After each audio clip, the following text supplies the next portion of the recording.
Итак, всем привет! Сегодня мы покажем вам Джимхану. Вы увидите, как это происходит в действительности. Примерно так это происходит и в мире. А мы отправимся на соревнования, на Кубок Федерации. Собственно, без лишних слов, вперед, посмотрим, как это.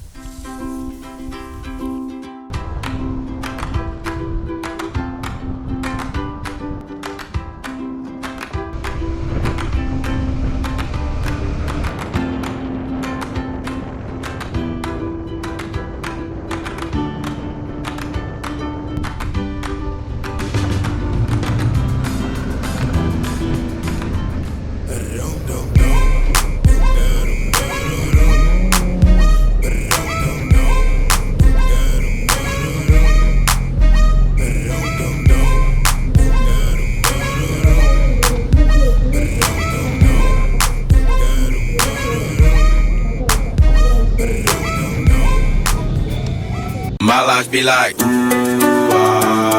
yeah. My life be like, yeah.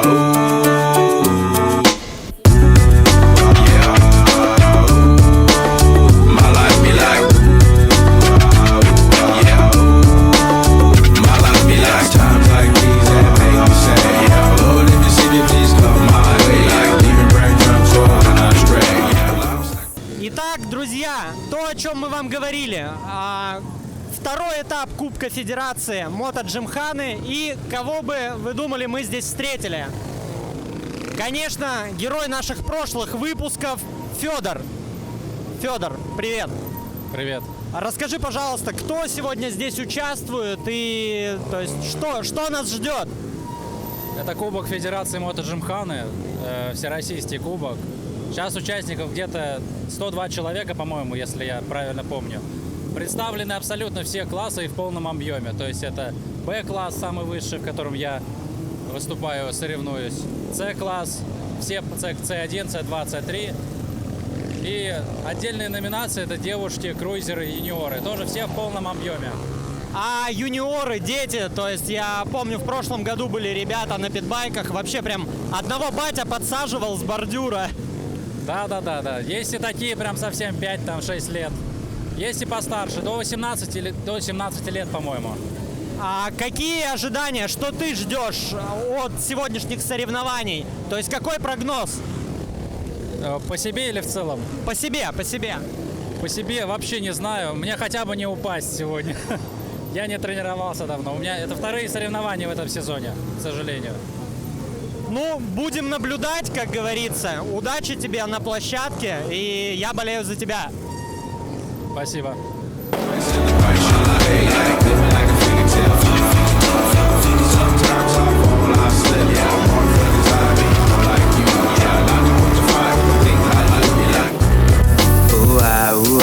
Welcome to the lows on my pride, chase another high. The obvious in my eyes, they telling lies and cover up what's inside. No paradise, this how it feels to be alive. I fantasize and then somebody else died. Reality. Привет. Как тебя зовут? Валерия, Лера. В каком классе ты выступаешь? Спортсмены категории D1. Ты молодо выглядишь для, тем более, такого спорта. Сколько тебе лет? 16. Что привело тебя в этот спорт, тем более в столь юном возрасте? У меня папа мотоциклист, и он часто путешествует. Еще до этого я сама хотела научиться ездить, и вот пока занималась в мотошколе, меня тренер, так скажем, предложил начать заниматься Мото Джимханой, и теперь я здесь. То есть это все благодаря папе, его любовь передалась тебе? Да. Ну, у меня похожая история, да, я тоже к мотоциклам пришел, потому что мой отец когда-то горел этим. На каком мотоцикле ты выступаешь и ты готовила как-то этот мотоцикл или он стоковый? Я выступаю на Kawasaki Z400. Мы меняли только звезды на нем, цепь надо было поменять, поставить килл-свич, ну, чтобы можно было ездить на накрученных оборотах. И, в общем-то, все. Не боишься падений? Боюсь, но уже привыкла к ним. Kawasaki Z400, Москва, поддержите своих спортсменов на трассе. Ура! Bring forth the crowd, the royal is in town.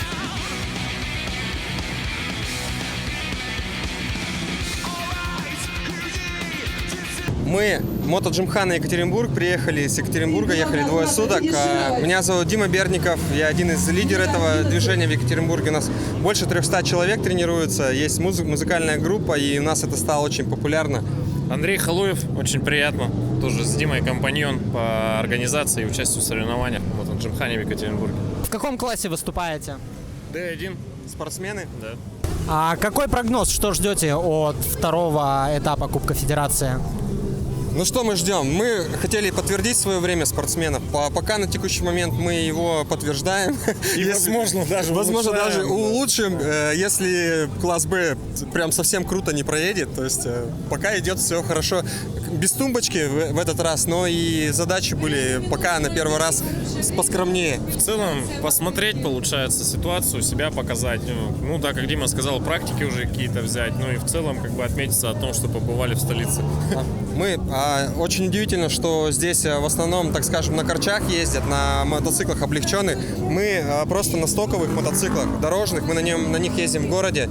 И интересно вот погоняться вот с такими вот ребятами на абсолютно разных мотоциклах. Касаемо модификаций, то есть ничего, даже звездочки. Нет, клетки только. Клетки. Дима даже ездит без оборотов. Я езжу на сцепление, классическая старая олдскульная школа. Но это мотоцикл Honda CBR, он очень неповоротливый. Вот модифицировали, поставили руль, ну и теперь кайфуем.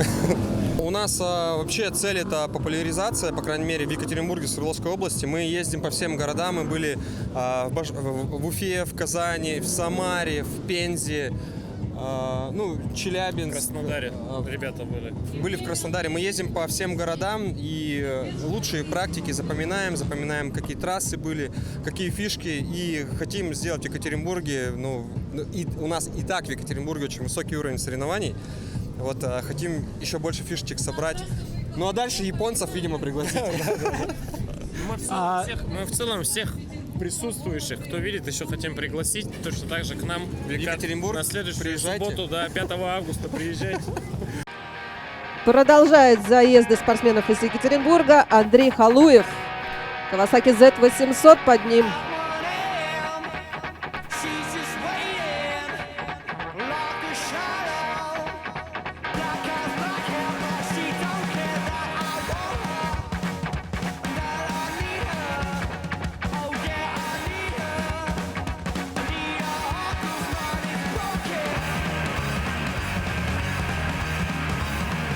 Меня зовут Максим Роговой, я представляю белорусскую команду, команда MGT, мы Junior Team. Это молодые безумные гонщики, джимханисты, да, мы так назвались. Сегодня представляю 3 человека, я, Ксюша, Ксения Некрасова, которая сейчас ехала, хороший очень результат показала, ей 16 лет, наша молодая девочка, и Антон Мехет, который тоже приехал из Минска сюда выступить. Ксюша в C2, она вот сейчас у нас проходил про-кэмп в Минске.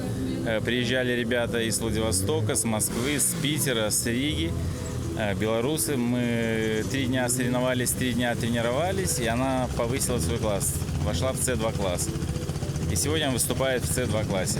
Я в B-классе. Ваша команда на каких выступает?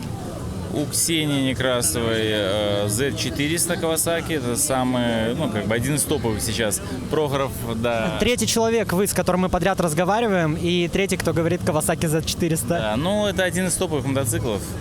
А модификации? Звезды, может быть, резина? Конечно, он полностью подготовлен, там есть звезды, тормоза, там он полностью именно подготовлен для джимхана. То есть это именно спортивный снаряд больше?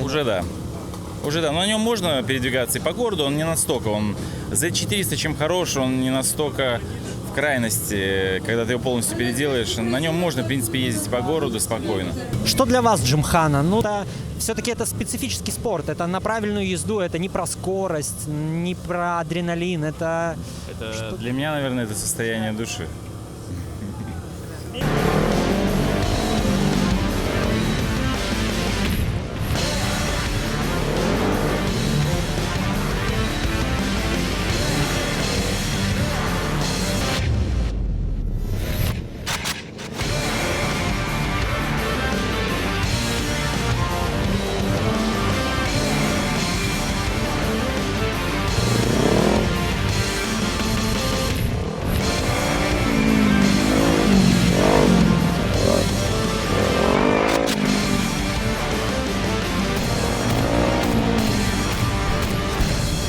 Павел Филиппов, президент Федерации мотоджимхана.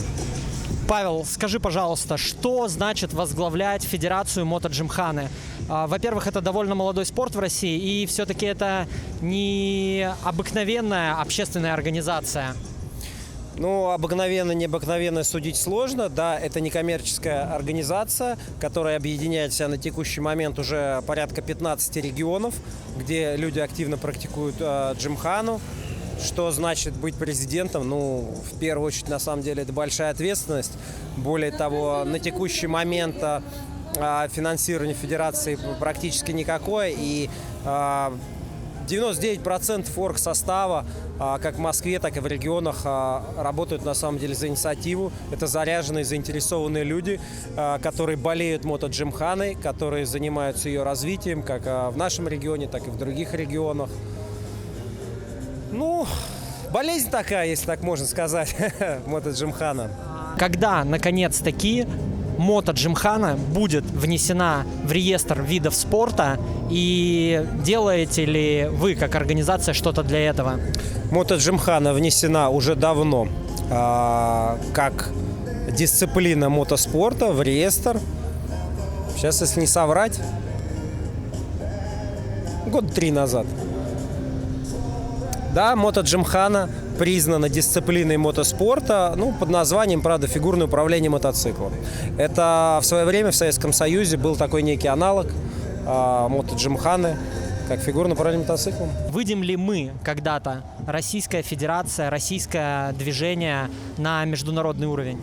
Если говорить о Японии как о родоначальниках именно мотоджимханы, а название мотоджимханы родилось как раз и вправду в Японии в конце 50-х годов, да, родоначальники, да, спортсменов там очень много. Но, к сожалению, на текущий момент никаких мировых чемпионатов, ну, не мировых, а чемпионата мира не происходит. Поэтому говорить о безусловном лидерстве японцев тяжело, поскольку практически не было очных соревнований, где все бы могли помериться.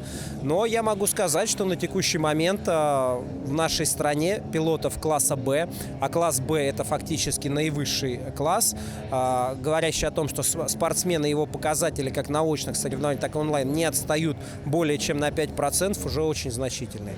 То есть Россия за последние годы очень далеко шагнула в рамках развития мотоджимханы и в рамках навыков спортсменов и их достижений. То есть, если, могу сказать, если 4-5 лет назад между российскими спортсменами и топовыми японскими была, ну, практически пропасть, то на текущий момент это не так. За российскими спортсменами уже есть мировые рекорды на стандартных фигурах. У нас достаточно пилотов, которые очень близко, прям по времени, к топовым японцам. А, как еще раз я сказал, в некоторых местах даже лучше их устанавливают мировые рекорды. И на старте у нас Павел Филиппов, президент Федерации мотоджимханы, председатель Московского отделения Федерации мотоджимханы, организатор сегодняшних соревнований. Поддержите Павла аплодисментами. Этот этап и праздник состоялся благодаря ему. Конечно же, не без помощи наших партнеров и спонсоров, которым отдельно от нас благодарность. Про всех чуть ранее вам рассказала, попозже еще раз повторю. Итак, друзья, ну, вы сами видели, как здесь все проходит. А пока мы гуляли, собственно, на полях Кубка Федерации, мы встретили нашего земляка, хабаровчанку, жителя Дальнего Востока. А как мы узнаем своих? По 27-му региону на номерах. И, собственно, зададим ей пару вопросов. Катя, привет. Привет. Первое, что я хотел отметить, много девочек видел, все по-разному катаются, но что я увидел у тебя и что меня поразило, класс у тебя новички, любители. Но ты очень уверенно каталась, и перекладочка ты очень низко заваливала. Ты молодец. Спасибо. Я сегодня очень хорошо вкатилась, асфальт здесь цепкий, резина как раз для этого асфальта, поэтому было не страшно. Скажи, что ты так катаешься, потому что ты с Дальнего Востока, и у нас это в крови. Ну, это, наверное, немножко тоже. Рисовые мотоциклы нас слушаются. А ты начала заниматься, вот пришла к мотоциклам там? Нет, я давно очень хотела, лет с 18, но я рада, что я к этому пришла уже в 30, уже с чувством, с толком, с расстановкой. Училась я изначально в Краснодаре, сдавала в Москве. Как-то так. Но сама суть, потенциал-то был, потому что воздух-то там пропитан. Ну да. И на Platinum-арене-то что они делают на мотоциклах? Ну, японец этот, как его, я забыл. Харухика. Да, Харухика, приезжает да. когда. Но в Хабаровске я не застала этой дисциплины. Для меня, в принципе, в Краснодаре было впервые. Я узнала, что такое джимхана. Потом в Москве получилось так, что мотошкола, в которой я сдавала экзамены, у них очень многие инструкторы, они действующие спортсмены Федерации мотоджимханы. Глядя на твой мотоцикл, на этот красивый пластик, я делаю вывод, что ты выступаешь на соревнованиях на том же мотоцикле, на котором катаешься в городе, верно? Да, все так. Это совершенно гражданский мотоцикл из доработок. Здесь только поменена ведущая звезда, -1 зуб, чтобы было больше тяги на низких оборотах, и он был более плавный. Ну и клетка, смотрю, такая солидная, Crazy Iron. Клетка, на самом деле, городская, она небольшая, компактная, но, в принципе, учитывая свой опыт, мне ее хватает. Ну, конечно, хвост иногда страдает, но ничего страшного. Я думаю, зимой мы ее доработаем. А почему именно эта модель мотоцикла? То есть все-таки мотоцикл спортивный, ты больше про погонять? Нет, на самом деле мне больше нравятся визуально мотоциклы в пластике, это спортивные мотоциклы, нежели нейкиды. Хотя у нейкидов, которые на руле, у них большее преимущество именно в джимхане, потому что у них есть руль. У нас только клипоны, которые не очень удобны из-за расположения рук и из-за того, что постоянно убираешься в бак. Но, в принципе, я привыкла, это уже второй мой мотоцикл. Первый был Kawasaki, тоже ниндзя, только 300 кубиков. Это 400-ка, она более легкая и более сбалансированная. Я ей довольна, она пушинка по сравнению с предыдущей. Регулярно катаешься, то есть на работу всегда на мотоцикле? Да, сейчас летом, когда тепло, хорошая погода, не мокро, можно ездить каждый день с работы на работу, потом можно заехать куда-нибудь немножко потренироваться. Сейчас, к сожалению, тренировок меньше, чем в прошлом сезоне. В прошлом сезоне у меня было по 4 тренировки в неделю, плюс соревнования каждые выходные. Сейчас меньше времени, но, однако, я все равно езжу на соревнования, потому что мне это нравится. Я смотрю, ты серьезно этим занялась, то есть 4 тренировки в неделю. Это в прошлом году было, да. В прошлом году была такая возможность уделять столько времени соревнованиям, тренировкам. Сейчас, к сожалению, меньше, но мне нравится. Медленно, но я прогрессирую. На сегодняшнем этапе я перешла в следующий класс. Теперь у меня, по-моему, класс мастера, насколько, если я не ошибаюсь. Но следующий класс, наконец-таки, я перешла. Прошлые соревнования были в Санкт-Петербурге. Я заехала на первое место в своем классе. Но уже пора было переходить в следующий класс. Я очень рада этому. А в Санкт-Петербург ты на нем ездила?